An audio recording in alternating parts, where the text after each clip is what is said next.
तो अगर आपने हमारा प्रीवियस वीडियो देखा हो तो आपको पता चला होगा कि हम लोग टॉप 200 एमसीक्यू ला रहे हैं, जिसमें से पार्ट 1 ऑलरेडी मैंने अपलोड किया है हिस्ट्री वाला, जिसमें 80 क्वेश्चन के आसपास मैंने एमसीक्यू आपको बताया था। और ये पार्ट 2 है जिसमें लगभग 45 क्वेश्चंस है जो कि कंप्लीट सिविक्स के रहेंगे। और इसके बाद हम लोग पार्ट 3 लाएंगे जिसमें कंप्लीट इकोनॉमिक्स रहेगा, और उसके बाद पार्ट 4 जिसमें कंप्लीट ज्योग्राफी रहेगा। तो मुझे उम्मीद है कि आपको ये सिविक्स वाला वीडियो भी अच्छा लगेगा, इम्पॉर्टेंट लगेगा, इन्फॉर्मेटिव लगेगा। तो चलिए वीडियो को स्टार्ट करते हैं। और सारा आंसर हम नहीं बताएंगे, कुछ चीज़ें आपके लिए हम छोड़ देंगे, क्योंकि आप खुद एनसीईआरटी इसी बहाने खोलोगे, देखोगे, पढ़ोगे तो आपके लिए बेनिफिशियल रहेगा। ओके, चलिए स्टार्ट करते हैं। तो सबसे पहला, dash person lives in the Flemish region. कितने पर्सन लोग हैं जो कि फ्लेमिश रीजन में रहते हैं, कितने पर्सन लोग हैं कि जो कि वैलोनियन रीजन में रहते हैं। और इन दोनों का आंसर आपको पावर शेयरिंग के चैप्टर के फर्स्ट पेज में ही मिल जाएगा। आगे बढ़ते हैं थर्ड सवाल की ओर। People in the Flemish region, जो फ्लेमिश रीजन में रहने वाले लोग हैं ये कौन सी भाषा बोलते हैं, और वैलोनियन रीजन में रहने वाले लोग कौन सी भाषा बोलते हैं।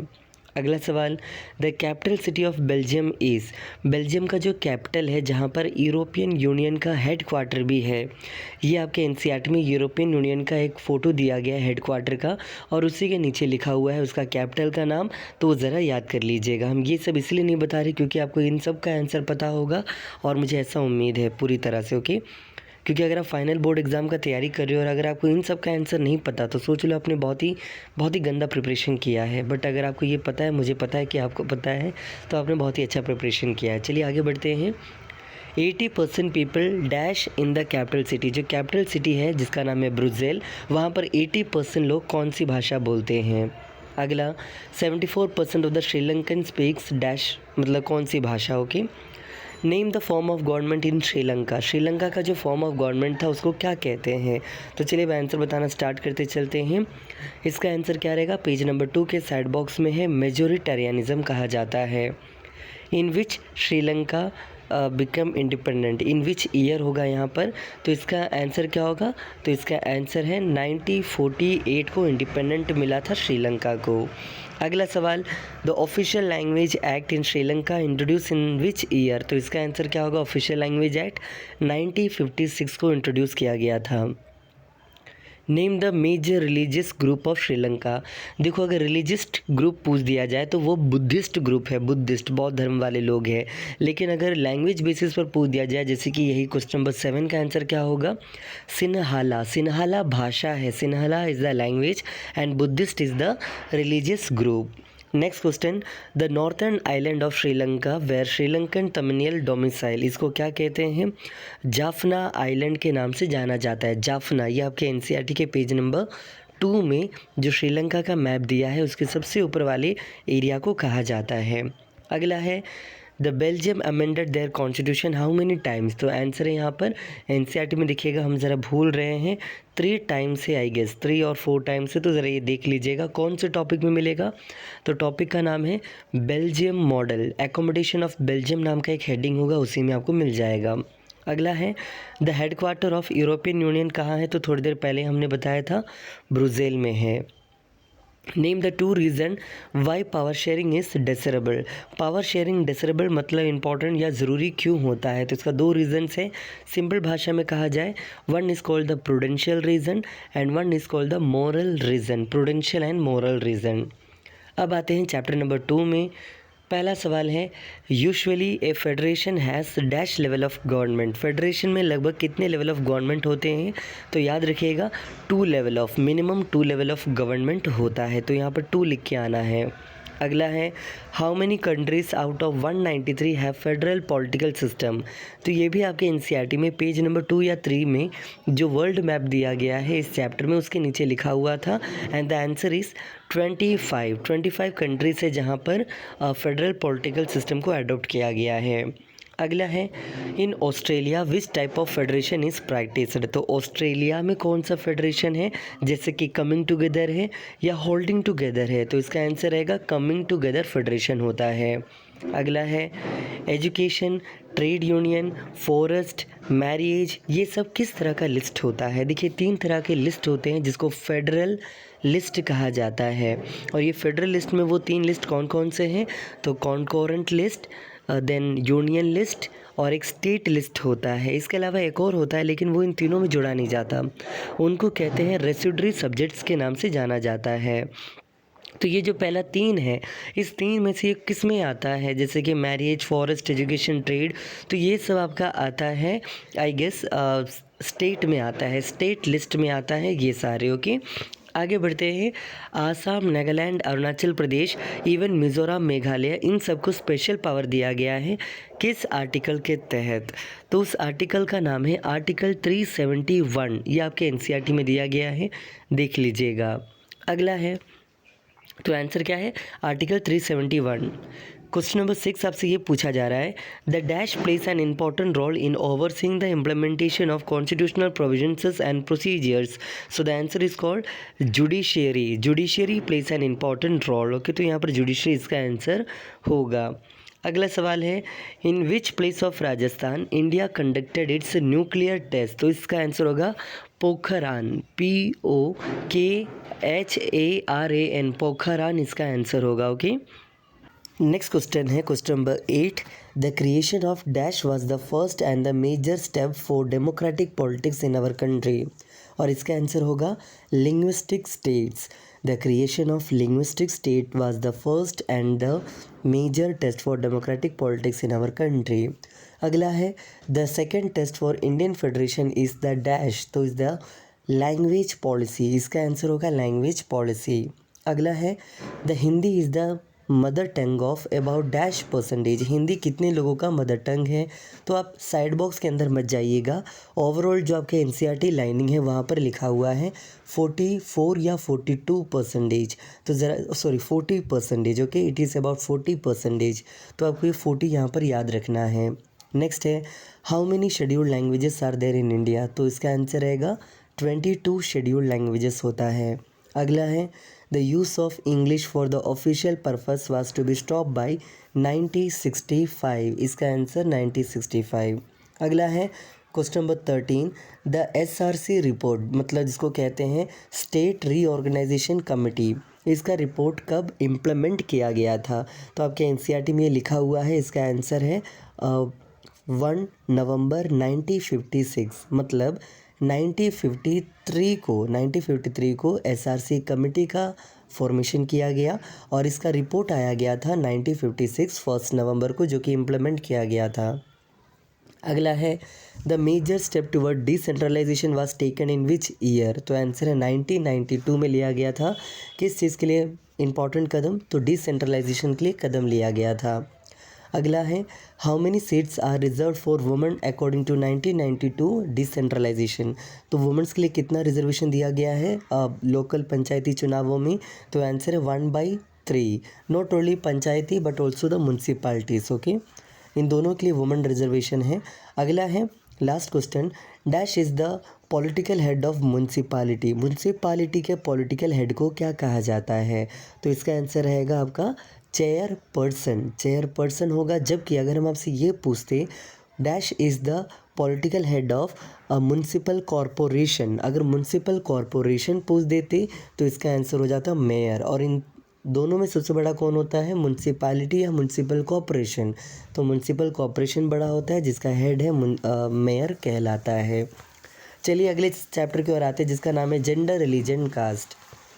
देखिए प्रीवियस ईयर में इससे ज़्यादा एमसीक्यू तो नहीं पूछा गया क्योंकि इस चैप्टर से केस बेस्ड स्टडी पूछा जाता है, तो आपको इसका केस बेस्ड स्टडी देखना है। फिर भी मैंने कुछ ऑब्जेक्टिव बनाए हैं जो कि आपके लिए प्रीवियस ईयर बेस्ड भी है और कुछ मैंने अपने मन से डाला है। स्टार्ट करते चलिए पहले सवाल से। ए वुमन और man who believe in equal rights and opportunity for man and women is called feminist कहलाता है। ओके, फेमिनिस्ट, बस ये याद रखिएगा। नेक्स्ट है, the literacy rate for man is 76% while the female literacy rate is, in your NCERT it is given that the female literacy is 54%। तो आपको ये याद रखना है, फीमेल लिटरेसी 54% है according to your NCERT। Okay, अगला line पढ़ते हैं। द इक्वल रेम्यूनरेशन एक्ट कब इंट्रोड्यूस किया गया था? तो मुझे अच्छे से याद नहीं, बट आई स्टिल रिमेंबर कि ये 1976 होगा या तो 1986 होगा। एक बार देख लीजिएगा। Equal remuneration act page number 3 और 4 में दिया गया है एनसीईआरटी के इसी बुक में, जिसका नाम है जेंडर, रिलीजन, कास्ट।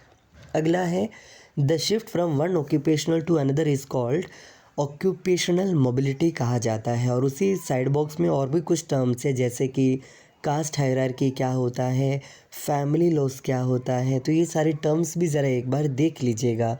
और भी एक टर्म है जो मुझे इंपॉर्टेंट लगता है, जिसका नाम है पैट्रियार्की। तो पैट्रियार्कल सोसाइटी क्या होता है पढ़ लीजिएगा, जहाँ पर मेल डोमिनेंस होता है। तो ये ज़रा देख लीजिएगा। ओके, नेक्स्ट है the racial discrimination in South Africa is called dash. तो उसको हम लोग क्या कहते हैं? अपार्थिड या तो एपार्थिड सिस्टम से नाम से जाना जाता है। तो ये बस याद रख लीजिएगा। ओके, अब आते हैं पॉलिटिकल पार्टीज़ की ओर।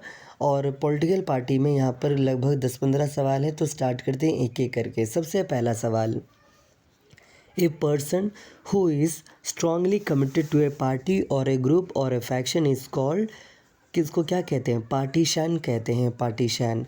नेक्स्ट है the USA is an example of which party system. तो यहाँ पर 2 पार्टी सिस्टम का एग्जाम्पल है, not only USA but also the United Kingdom, यहाँ पर भी 2 पार्टी सिस्टम है। अगला है who has laid the detailed criteria for the proportion of seats and votes that must be get recognized. यहाँ कुछ ग्रामेटिकल एरर लिखे हैं, बट इसका आंसर ही होगा इलेक्शन कमीशन। इलेक्शन कमीशन के द्वारा ही अलग अलग क्राइटेरिया डिसाइड किया जाता है सीट्स का और वोट्स का, कि कितनी सीट लाने पर, कितने वोट लाने पर उनको नेशनल पार्टी या तो स्टेट पार्टी का दर्जा मिलेगा। अगला है विच पार्टी हैज़, और ये वेरी इंपॉर्टेंट सवाल था, इसको अच्छे से पढ़ लीजिएगा। एलिजिबिलिटी क्राइटेरिया 2 मार्क वाले में आ सकता है। Which party has the symbol of flower and grass. किस पार्टी का सिंबल है फ्लावर एंड ग्रास? तो इसका आंसर है all India Trinamool Congress, AITC, ऐसे कुछ है कांग्रेस, AITC पढ़ लीजिएगा। ओके, और उसका फेमस लीडर का नाम है ममता बनर्जी, जो कि वेस्ट बंगाल से बिलोंग करती है। अगला है which party draws inspiration from the Shahu Maharaj, Mahatma Phule and Periyar Ramaswamy Naicker. तो इन सबको इंस्पिरेशन मानने वाली कौन सी पार्टी है? इवन BR अम्बेडकर भी इसमें आते हैं। तो ये कौन सी पार्टी जो इन सबको अपना इंस्पिरेशन मान के काम करती है? तो उस पार्टी का नाम है बहुजन समाज पार्टी, BSP, जिसके फाउंडर है कांशी राम, और प्रेजेंट टाइम में उसके पॉपुलर लीडर का नाम है मायावती, जो कि यूपी से बिलोंग करते हैं। और इस पार्टी का सिंबल क्या है? तो एलिफेंट। तो जितने भी नेशनल पार्टीज आपके एनसीईआरटी में दिए हैं, उन सारे नेशनल पार्टीज़ को एक बार देख लीजिएगा अच्छे से। अगला है the BJP was founded by whom. BJP party के फाउंडर कौन है 1980 में? तो श्याम प्रसाद मुखर्जी। अगला है the INC belongs to which alliance. जो इंडियन नेशनल कांग्रेस है या तो कांग्रेस, ये कौन सा गठबंधन का पार्टी है? तो उसका आंसर है UPA, यूनाइटेड प्रोग्रेसिव अलायंस। और BJP किसकी है? तो NDA, नेशनल प्रोग्रेसिव अलायंस। तो ये बस याद रख लीजिएगा। अगला है Berlusconi was the prime minister of. देखो ये एनसीईआरटी में जो कार्टून्स होते हैं, डायग्राम्स होते हैं, उनके नीचे नीचे दिया गया है। हम जानबूझ के 1-2 सवाल इस तरह का डाल रहे कि आपको समझ आए कि एनसीईआरटी में ये दिया हुआ है। आप अगर एनसीईआरटी पढ़ने वाले बच्चे हो या एक इंसान हो, तो ज़रा प्लीज़ उसके लाइंस को भी देख लीजिएगा, डायग्राम सबको भी एक बार देख लीजिएगा, क्या पता कहाँ से क्या पूछ दे। ओके, तो Berlusconi was the prime minister of where? So the answer is called Italy. Italy या इटली कहते हैं, तो वहाँ के थे। ये आपके एनसीईआरटी में दिया हुआ है। अगला है changing party allegiance from the party on which a person get elected is called. मतलब आप कोई एक पार्टी से जीते हो और उस पार्टी को छोड़ के जीतने के बाद कोई और पार्टी में शामिल हो जाते हो, इसको क्या कहते हैं? इसको कहते हैं डिफेक्शन कहा जाता है, डिफेक्शन। ओके, DEFECTION आपके एनसीईआरटी में था।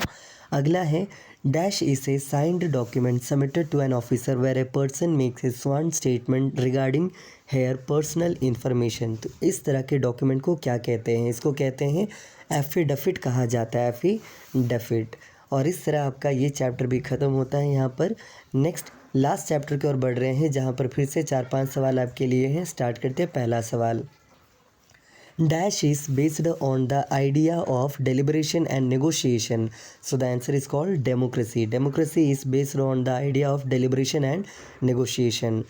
अगला है when a person has the right and the means to examine the process of decision making, it is called transparency. So option number question number 2 का आंसर है ट्रांसपेरेंसी.